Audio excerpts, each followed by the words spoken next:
What is up guys? Good afternoon. Lang tayo, quick vlog lang kasi ihatid ko lang naman kala mama tong wedding invitations na padala sa amin kumbaga. And sila kasi ang kapatid ni Mrs. yung gumagawa nung teka maiba lang muna saglit. Ang ganda ng suspension ng bagong CB. Grabe ang hindi ako masyado natatagtag dito kahit sira-sira yung daan. Hindi kasi ako makadaan dun sa main street namin dahil sinisira na naman. So wala akong choice kundi dito talaga dumaan.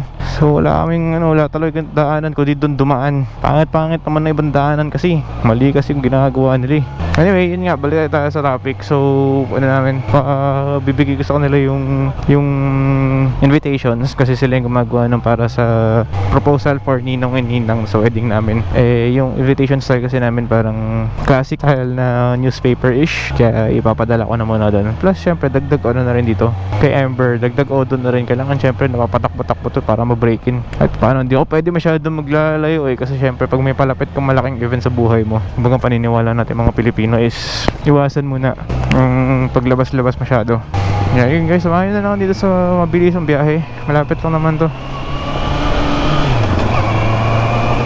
Sarap ang hangin.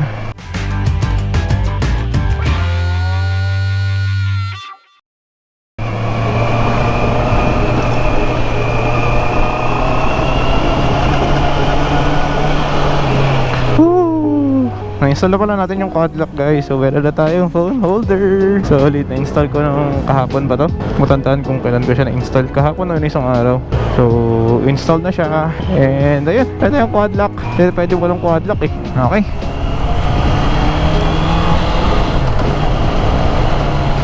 Di ba tayo mapagpalit ng ng exhaust kasi parang gusto ko na lang pag-ipunan yung sa XL exhaust. So meron in-offer sila Matmoto. Shoutout sa CBs, no? Nirefer tayo ko Sir Matmoto. Dito taga Bulacan lang naman siya, malapit lang naman dito sa North Caloocan. Meron siyang in-offer na full system XL exhaust. So nalaman ko rin yun dahil kay Joe Moto. Spain brand siya. Hindi siya ganun kamahal. Kumbaga kung compare mo sa Acra, sa SC, ganun.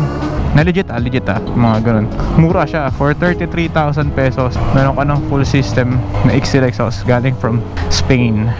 So tingin ko matagal-tagal muna yung maririnig ang stock exhaust ni Amber. Sulit-sulitin muna ang pagiging tahimik dahil kapag nagka-budget na, ayun, rekta full system na tayo. Also, kaya din pala gusto kong lumabas-labas muna kasi gamit na natin tong AGV K3 na helmet natin. So binili natin ito sa Moto Market Levis. Kulay pula din siya pero hindi siya ganoon ka simple ng itong ni Amber.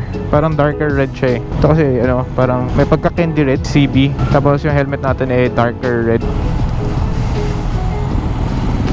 Yun si Josh. So hindi ko na ma-upload kasi yung vlog na ginawa ko na nagpakabit ako ng slider kasi hindi ko pala nakabit na maayos yung mic dun sa GoPro. So sayang tuloy. Pero shoutout kay Kuya Josh yan ng motosiklo. Siya ang tumulong sa atin sa pagpakabit ng sliders.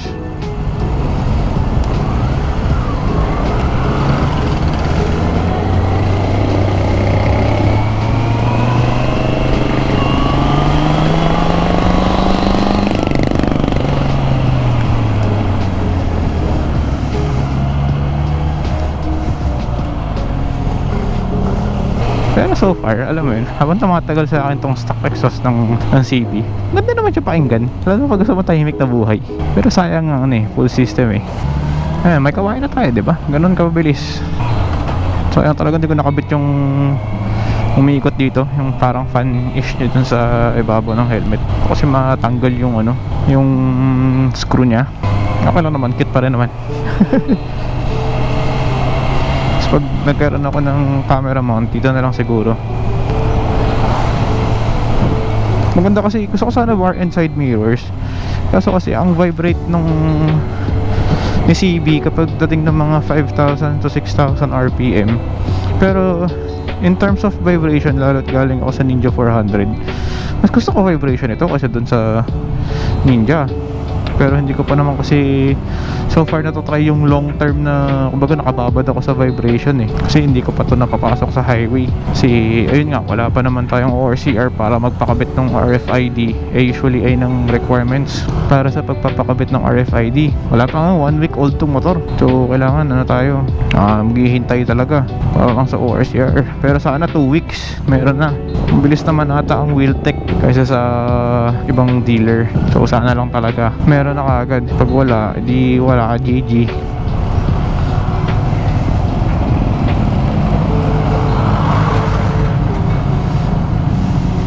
Tignan mo, ang ganda ng suspension ni CB guys.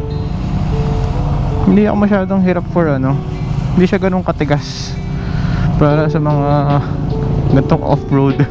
Pinang off-road yung CB wala hindi pa sementado ito talaga ang mga problema sa northern area ng Metro Manila Tepa Bulacan, parang never ka makakita ng talagang sobrang gandang kalsada unless talagang mga highway pero yung NLEX ngayon diba may sira, may nabanggada kasi dun sa tulay. Mas maingay pa yung motor nila kaysa sa akin.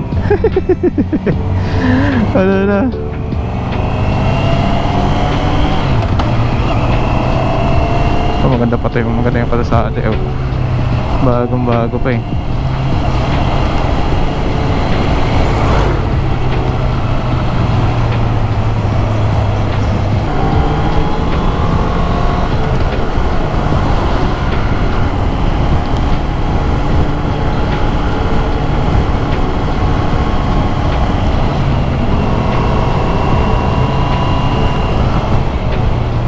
Pero kapag pinakabit ko yung XL na na exhaust, hindi ko na siguro tatanggalin yung DB killer nun.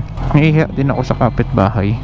Tsaka na-experience ko na yung parang straight pipe. Grabe yung yung tinry ko yung Z1000 ng Auto Garage. By the way, shoutout sa Auto Garage guys. So kapag gusto nyo makasubok na mag-drive ng mga big bike marami silang big bike na available doon. Pwede kayo mag-rent doon. Ilagay natin dyan yung page ng Auto Garage. Ayan. So ayun, chat nyo lang yan guys. Chat nyo lang yung page na yan. Marami silang motor na available to rent. So meron din silang CB650R na 2023. So ito yung pinakabago. Ito yung 2024-25 na model. Na to TFT display. Tapos iba na yung mukha nito. Pero CB650R pala naman yan, 2023. Si Jonathan.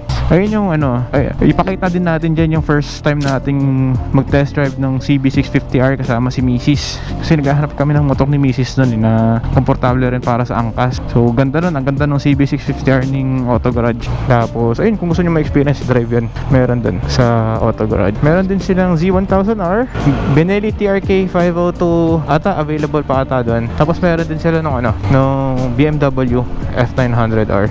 Target natin yun siguro this year. So marami tayong bibilin this year. So kailangan magtrabaho ng maayos. Trabaho ng lalong pagaling sa trabaho. Kailangan natin yung mga increase and mga bonus. Ipon tayo. Pag-ipunan natin XL exhaust.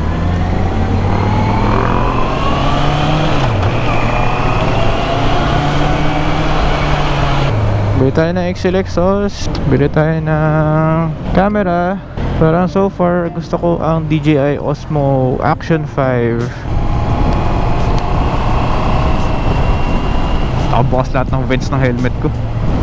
Ang hangin hangin nung nasa tenga ko mahampas pa yung mahampas pa yung jacket ko sa helmet. Kaya may brrrr, mga ganun kung may maririnig kayo, may brrrr, mga ganun sa helmet ko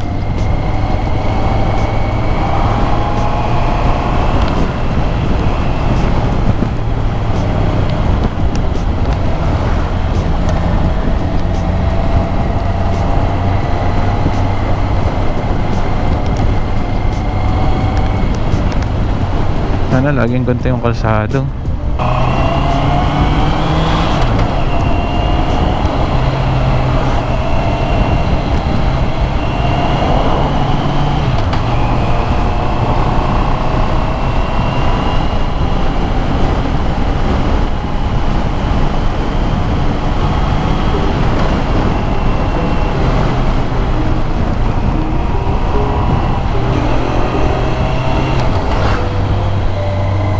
Lambot ng gearing, natutuwa ako. Banking si kuya sarap i-drive ng CB guys. Grabe. Nakakatawa siya imaneho. Tsaka ang gusto ko kasi sa naked, though yun nga malakas ang hangin punta sa akin ngayon, gusto ko kasi yung upright position niya eh. Parang sawa na ako sa nakasubsob, do pogi ako dun. Talagang kung pogi at pogi ang usapan, walang tatalo sa sports bike. Pero kung tipong comfort at kapogian ang habol mo, CV ka na, di ba? Naked bikes ang popogi din talaga, lalo kapag malalaki tignan.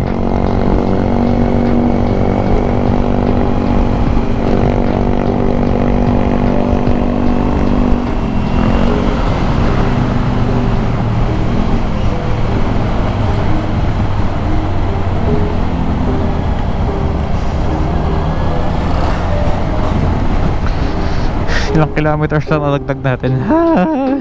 Tara na guys, off-road na naman. Off-roading talagang pinaka-peak experience eh. Ang basa pa itong nasa kanan, dito tayo sa kaliwa. Ayun lang naman guys, tapusin na natin tong vlog na to. Ano lang talaga, very quick short. Ano lang to, vlog. Talagang very na nga quick na nga short pa. Short vlog lang talaga to kasi ano lang naman to, parang testing ko lang din sa bagong helmet. And then yun, wala naman tayong pinuntahan masyado, wala naman tayo kala mama, then nadala ko lang yung invitation, so wala masyadong biyahe. Kumbaga sinamahan niya lang ako dito paglakad ng errand. Ayun na, uwi na tayo. Anyway, thank you guys, thank you for the support. No, nakikita ko ang dami nanonood ng video natin nung binili natin tong si Ember. Nakakatawa guys, pagpatuloy niya lang sana yung support. And yun, kung gusto niyo pa makakita ng mga ganitong content, syempre dahil ang channel natin ay pangalan ay Adventures with MC. Ano tayo yan? Di lang tayo motovlog, lahat ng klase ng adventures try natin pasukin. Kasi ano tayo eh, hindi naman tayo talagang nagsistick lang sa pagmumotor. Dami ko pang hobby na pwede kong i-share sa inyo. Syempre gusto kong mapakita sa inyo ang aking mga hobbies, diba? Ganyan, mga nakuha na kong video tungkol sa airsoft. Tapos meron din akong photography contents, mga ganun. Hindi mo wala yung mga yan. Meron tayong i-upload ng mga ganyan soon enough. So ngayon kasi wala naman tayong ginagawa kundi pagmumotor. Okay, yun lang guys. Thank you for watching. You know, please like, share, and syempre subscribe na rin kayo sa channel natin. Alright guys, see you on the next video. Ka-ciao!